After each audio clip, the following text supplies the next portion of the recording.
Hello guys, current affairs funda में आप सभी का स्वागत है। मैं हूं आपके साथ अभिषेक शर्मा और आज की इस वीडियो सेशन में हम 10 अक्टूबर तक के सभी इंपॉर्टेंट करंट अफेयर्स कवर करने वाले हैं।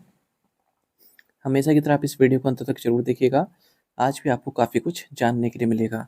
सेशन की शुरुआत करने से पहले आप सभी को बताना चाहूँगा, यदि आप हमारी daily current affairs PDF, weekly PDF, monthly PDF और हर महीने की banking and economic awareness PDF चाहते हैं तो करंट अफेयर्स फंडा का 1 मेंबरशिप प्लान आप ज्वाइन कर सकते हैं, जिसका लिंक आपको वीडियो के डिस्क्रिप्शन में या फिर फर्स्ट कमेंट में मिल जाएगा।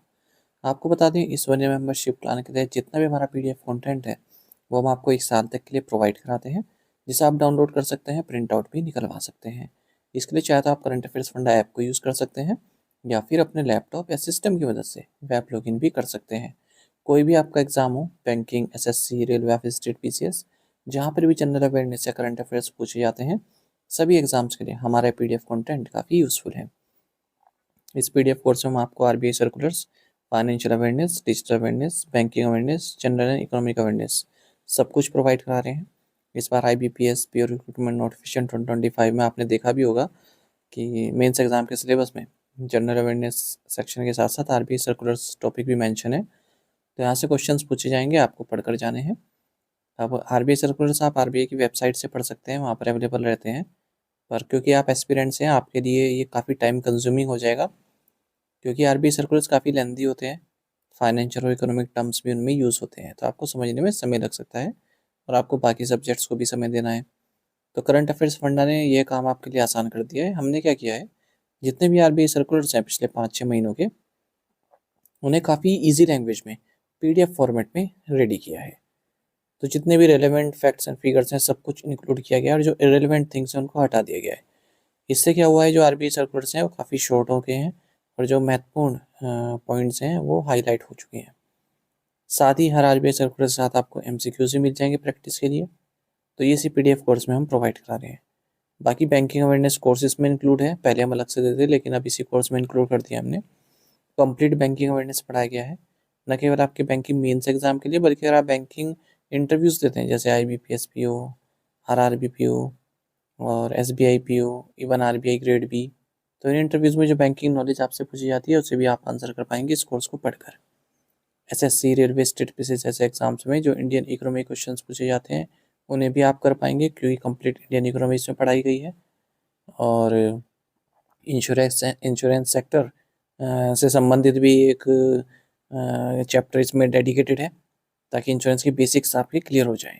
तो ये सब कुछ आपको 1 साल की वैलिडिटी के साथ मिल रहा है, ठीक है। और जितने भी पूरे साल भर आपके एग्जाम्स होंगे जहाँ पर भी जनरल अवेयरनेस या करंट अफेयर्स पूछ जाएंगे, वहाँ पर ये कोर्स आपका इनफ रहने वाला है।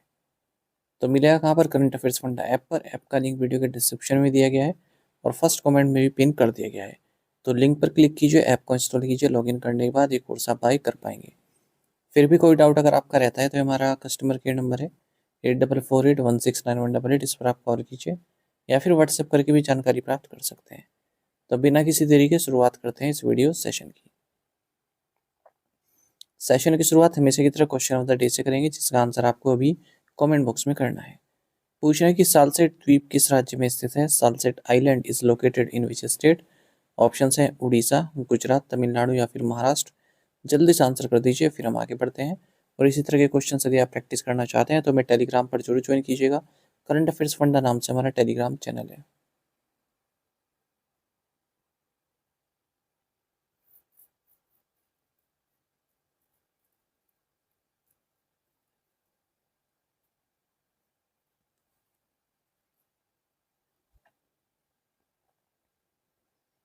When is the world mental health day observed every year. विश्व मानसिक स्वास्थ्य दिवस हर वर्ष कब मनाया जाता है। ऑप्शंस आपके सामने हैं। सही आंसर ऑप्शन बी है 10 अक्टूबर। तो वर्ल्ड मेंटल हेल्थ डे ये हर साल 10 अक्टूबर को मनाया जाता है। 2025 में इस डे का थीम है mental health in humanitarian emergencies. What is the theme for world cerebral palsy day 2025। विश्व सेरेब्रल पाल्सी दिवस 2025 का विषय क्या है। ऑप्शंस आपके सामने हैं। सही आंसर ऑप्शन बी है unique and United. World cerebral palsy day ये 6 अक्टूबर को मनाया जाता है। 2025 में इस डे का थीम है यूनिक एंड यूनाइटेड। आपको बता दीजिए, सेरेब्रल पाल्सी है, ये डिसऑर्डर्स होते हैं मतलब एक ग्रुप समझ सकते हैं कई तरह के डिसऑर्डर्स का। पर्सन की जो एबिलिटी है, जो उसकी क्षमता है हिलने की या फिर अपने बैलेंस को या फिर पोस्चर को मेंटेन करने की, वो क्षमता खत्म हो जाती है, उसको अफेक्ट करती है ये। या आप कह सकते हैं कि जो ब्रेन डेवलपमेंट में जो एबनॉर्मेलिटी होती है, या फिर जब आपका ब्रेन डेवलप हो होता है तब उसमें कुछ डैमेज हो जाए जिससे आपके मसल कंट्रोल को अफेक्ट होता है। ज़्यादातर ये चाइल्डहुड में होता है, चाइल्डहुड डिसेबिलिटी के कारण, और पर्सन टू पर्सन वेरी करते हैं इसके symptoms. What was the theme of India mobile Congress 2025 held in new Delhi? नई दिल्ली में आयोजित इंडिया मोबाइल कांग्रेस 2025 का विषय क्या था? राइट आंसर ऑप्शन बी है innovate to transform. Prime minister Narendra Modi ने इंडिया मोबाइल कांग्रेस का 9th एडिशन इनोग्रेट किया है यश भूमि, न्यू दिल्ली में। आपको बता दें एशिया का largest telecom media and technology event है India mobile congress. Jointly organise किया गया है department of telecommunications, cellular operators association of India के द्वारा, और थीम रहा इनोवेट टू ट्रांसफॉर्म। साथ ही प्राइम मिनिस्टर नरेंद्र मोदी ने मुंबई महाराष्ट्र में नई मुंबई इंटरनेशनल एयरपोर्ट को भी इनोग्रेट किया है।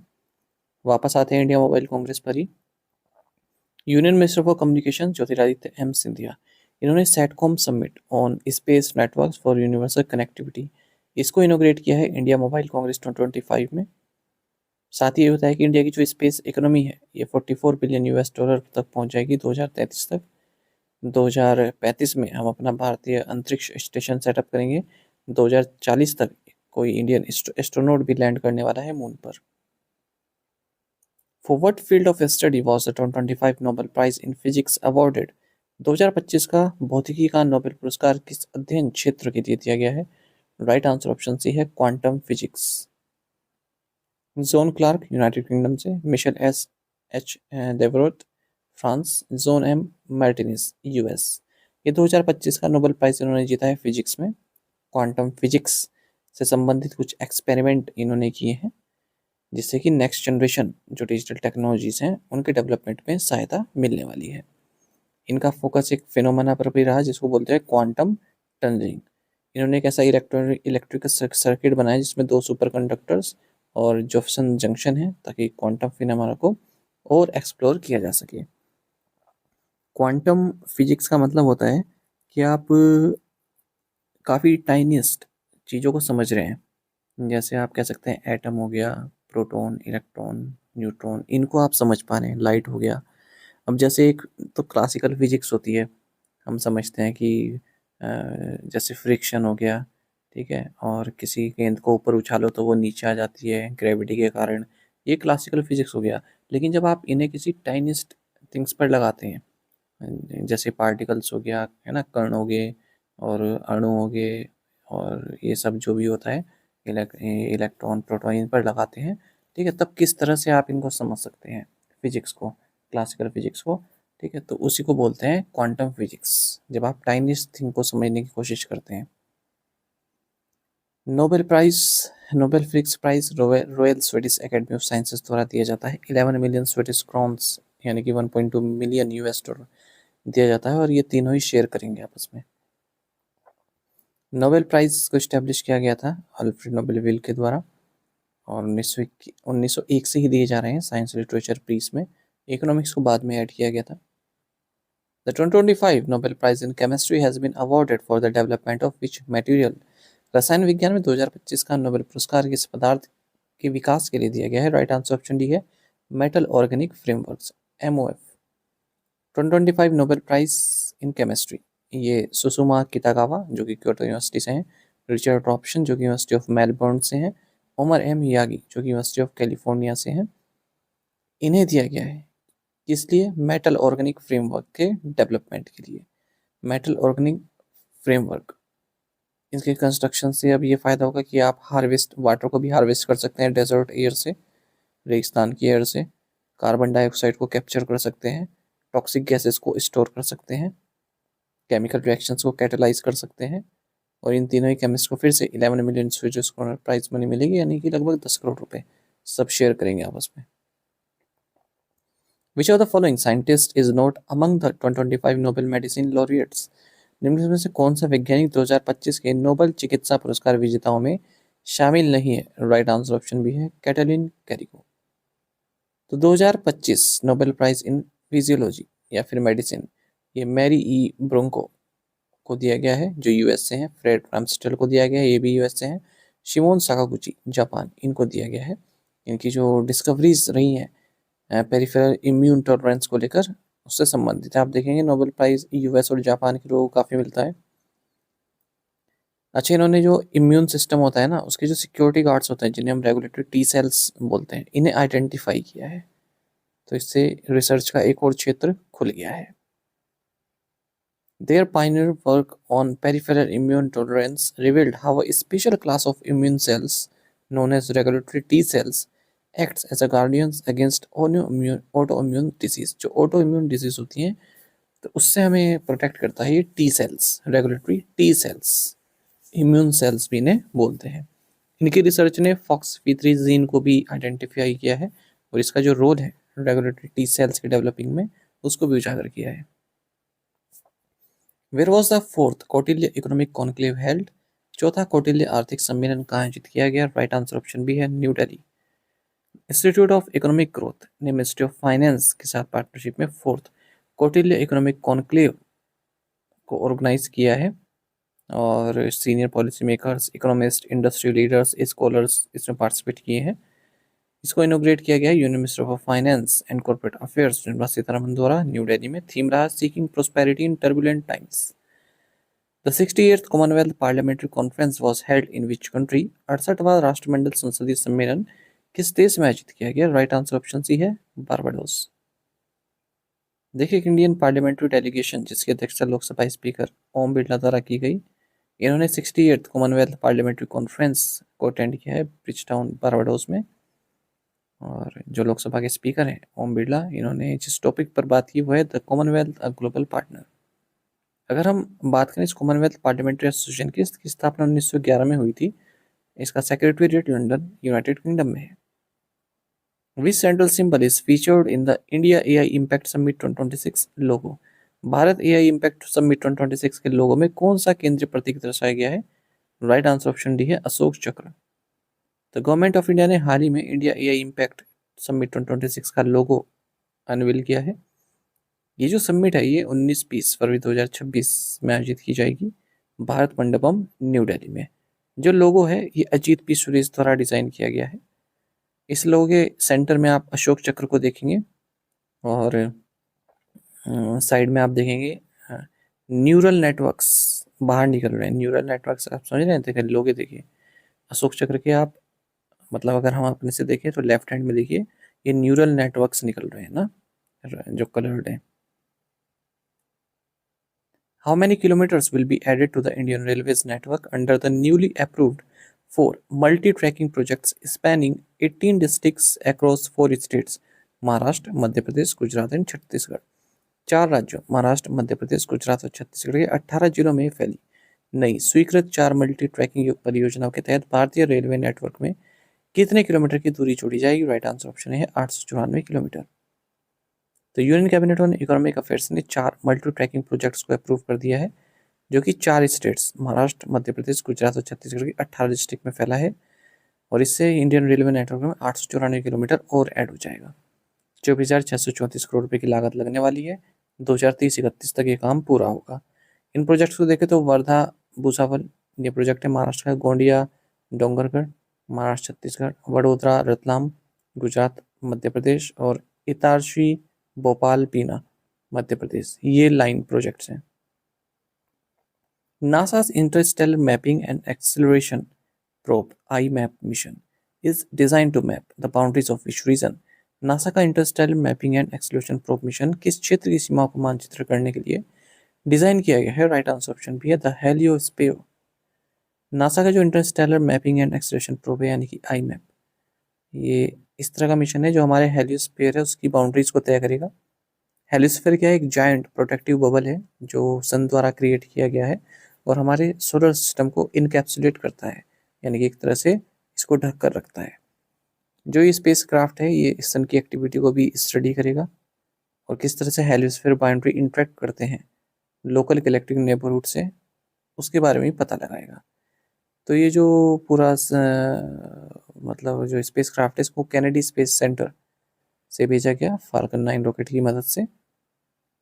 सन जो है कंटिन्यूस चार्ज पार्टिकल्स को सेंड करता रहता है, जिन्हें हम सोलर विंड कहते हैं, और ये एक बहुत बड़ा रीजन बना देती है सोलर सिस्टम के चारों ओर, जिसे बोलते हैं हेलियोस्फीयर। तो प्रोटेक्टिव बबल की तरह कार्य करता है, जो कि प्लैनेट्स को जो कॉस्मिक रेज हैं, इंटरस्टेलर पार्टिकल्स हैं, उनसे प्रोटेक्ट करता है। Who announced the world's first empirical evidence of the potential value of quantum computers in real world trading? Real world trading में क्वांटम कंप्यूटर की संभावित क्षमता के विषय के पहले अनुभवजन्य साक्ष्य घोषणा किसने की है? राइट आंसर ऑप्शन ए है एचएसपीसी। एचएसपीसी ग्लोबल बैंक है, आईबीएम टेक कंपनी है। इन्होंने क्वांटम कंप्यूटर्स को यूज़ किया है और ये देखा है किस तरह से बॉन्ड ट्रेडिंग के प्रोडिक्शंस को और इम्प्रूव किया जा सकता है। तो इन्होंने कहा जो क्वांटम कंप्यूटिंग है उसे अगर हम क्लासिकल कंप्यूटिंग यानी कि जो नॉर्मल कंप्यूटर्स होते हैं उसके साथ कंबाइन करें, तो जो बॉन्ड प्रेडिक्शन है उसकी एक्यूरेसी 34% तक और अच्छी हो सकती है। देखिए, एक तो होते हैं नॉर्मल कंप्यूटर, जो या तो आपको ज़ीरो रिजल्ट देंगे या फिर वन रिजल्ट देंगे, है ना, दो चीज़ होती है ना, या तो ज़ीरो या फिर वन। लेकिन जो क्वांटम कंप्यूटर होते हैं ये क्यूबिट्स होते हैं, यानी कि ज़ीरो और वन दोनों को एक साथ भी दे सकते हैं, दोनों रिजल्ट एक साथ भी दे सकते हैं, ज़ीरो और वन। इस तरह समझे, देखिए जैसे हमने कोई सिक्का उछाला, कोई कॉइन टॉस किया, तो या तो हेड आएगा या फिर टेल आएगा। लेकिन अगर वो सिक्का क्वांटम सिक्का हो तो हेड और टेल दोनों भी एक साथ आ सकते हैं। और ये बात समझ में, मान लीजिए कोई चीज़ हमारी खो गई है, 5 रूम है, तो हम पहले एक रूम में देखेंगे, फिर दूसरे में देखेंगे। लेकिन अगर आप क्वांटम उसके आगे जोड़ देंगे, इसका मतलब हम पाँचों रूम में एक साथ देख सकते हैं कि कहाँ पर हमारी चीज़ कोई खोई गई है। आई होप आप इस चीज़ को समझ गए होंगे। तो काफ़ी फास्टेस्ट होता है क्वांटम कंप्यूटिंग और रिजल्ट भी आपको बेहतर मिलते हैं। The federation of Indian chambers of commerce and industry and IICT have partnered with which streaming platform to nurture India's AVGC XR talent? Federation of Indian chambers of commerce and industry और IICT ने भारत की AVGC XR प्रतिभा को पोषित करने के लिए किस streaming platform के साथ साझेदारी की है? राइट आंसर ऑप्शन बी है Netflix India. The federation of Indian chambers of commerce and industry FICCI, Indian institute of creative technology IICT ने पार्टनरशिप किया नेटफ्लिक्स इंडिया के साथ, ताकि इंडिया का जो AVGR XR है, यानी कि animation, visual effects, gaming, comics and extended reality, ये जो टैलेंट है इसको नर्चर किया जा सके, इसे आगे बढ़ाया जा सके। तो IICT की जो एकेडमिक एंड रिसर्च कैपेबिलिटीज़ है, फिक्की का जो एक्सटेंसिव इंडस्ट्री नेटवर्क है, और नेटफ्लिक्स का जो क्रिएटिव एक्सपर्टीज़ है नेक्स्ट जनरेशन टेक्नोलॉजी बनाने के लिए, तो उन सबको कंबाइन किया जाएगा। Which Indian Navy ships were recently decommissioned at the Naval Dockyard, Mumbai after over 3 decades of service? हाल ही में भारतीय नौसेना की किन 3 जहाज़ों को 3 दशकों से अधिक की सेवा के बाद मुंबई के नौसेना डॉकयार्ड में सेवा मुक्त कर दिया गया? राइट आंसर ऑप्शन बी है INS Abhay and INFAC T-82। Indian naval ship Abhay और Indian naval fast track craft T-82 इन्हें डीकमीशन कर दिया गया है, यानी कि रिटायर कर दिया गया है नवल डॉकयार्ड मुंबई में। 3 डिकेड से अधिक की इनकी सेवा रही है इंडियन नेवी में। INS अभय एक एंटी सबमरीन कॉर्वेट है, Soviet pop second class type. इसको कमीशन किया गया था 1989 में। वहीं इनफैक्ट T-82 को देखें तो इसराइली सुपर डोरा मार्क सेकंड क्लास है, इसे 2003 में मुंबई में ही कमीशन किया गया था। Which organisation release the Indian radio software architecture standard 1.0? किस संगठन ने भारतीय रेडियो सॉफ्टवेयर आर्किटेक्चर मानक 1.0 को जारी किया है? राइट आंसर ऑप्शन सी है DRDO।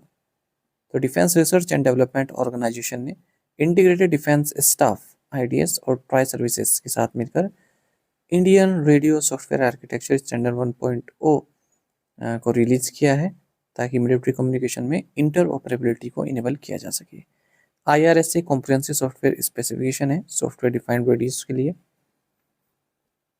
What percentage of ownership will Zhongsong acquire in Adams Asset Holdings Private Limited? Zhongsong एडमेस एसेट होल्डिंग्स प्राइवेट लिमिटेड में कितने प्रतिशत स्वामित्व प्राप्त करेगा? राइट आंसर ऑप्शन बी है 20%। देखिए, कंपटीशन कमीशन ऑफ इंडिया ने कई तरह के प्रपोज कॉम्बिनेशन को अप्रूव कर दिया है, यानी कि एक्वायरिंग को। ये सभी कंपनीज में शामिल है। अगर हम देखें इस डील के तहत, तो जोंगसोंग है, ये 20% ओनरशिप हासिल करेगा एडामास में, RGAPI में, विक्रोली, एरोली और 2 बेंगलुरु एसेट कंपनीज हैं उनमें। इवान हो कैम्ब्रिज सिंगापुर, ये 40% ओनरशिप एक्वायर करेगा 2 बेंगलुरु एसेट कंपनीज में। और कंपटीशन कमीशन ऑफ इंडिया ने 49.99% इक्विटी शेयर एक्वायर करने की मंजूरी दे दी है त्रिवेणी पैलेट्स प्राइवेट लिमिटेड में Lyot metals and energy limited के द्वारा। When is the raising day of territorial army celebrated? प्रादेशिक सेना का स्थापना दिवस कब मनाया जाता है? राइट आंसर ऑप्शन बी है 9 अक्टूबर। तो 76वां raising day of territorial army ये 9 अक्टूबर 2025 को मनाया गया है, क्योंकि इसी दिन टेरिटोरियल आर्मी को रेज किया गया था फर्स्ट गवर्नर जनरल सी राजगोपाली द्वारा 1949 में। टेरिटोरियल आर्मी में कई सारे इन्फेंट्री एंड इंजीनियरिंग यूनिट्स हैं। होम एंड हर्थ बैटालियन भी है जिसे सन्स ऑफ सोइल कहा जाता है। इकोलॉजिकल बैटालियन भी है। टेरिटोरियल आर्मी बेसिकली एक मिलिट्री रिजर्व फोर्स है। पार्ट टाइम वॉलंटियर्स इसमें रहते हैं जो इंडियन आर्मी को सपोर्ट सर्विस प्रोवाइड कराते हैं। जैसे आर्मी की जो स्टैटिक ड्यूटीज़ हैं या फिर सिविल एडमिनिस्ट्रेशन है वहाँ पर, या नेचुरल कैलमिटीज़ आ गई हैं वहाँ पर आर्मी को हेल्प करते हैं। वॉलंटियर बेसिस पर होता है ये। टू द पॉइंट क्वेश्चंस उनके आंसर देख लेते हैं। Who took over as air officer in charge personnel? Air marshal Hardeep पेंस। What is the theme of the Wildlife Week 2025? Human wildlife coexistence. Union Home Minister and Minister of Cooperation Amit Shah inaugurated the Sabar dairy plant in which state? IMT Rohtak, Haryana.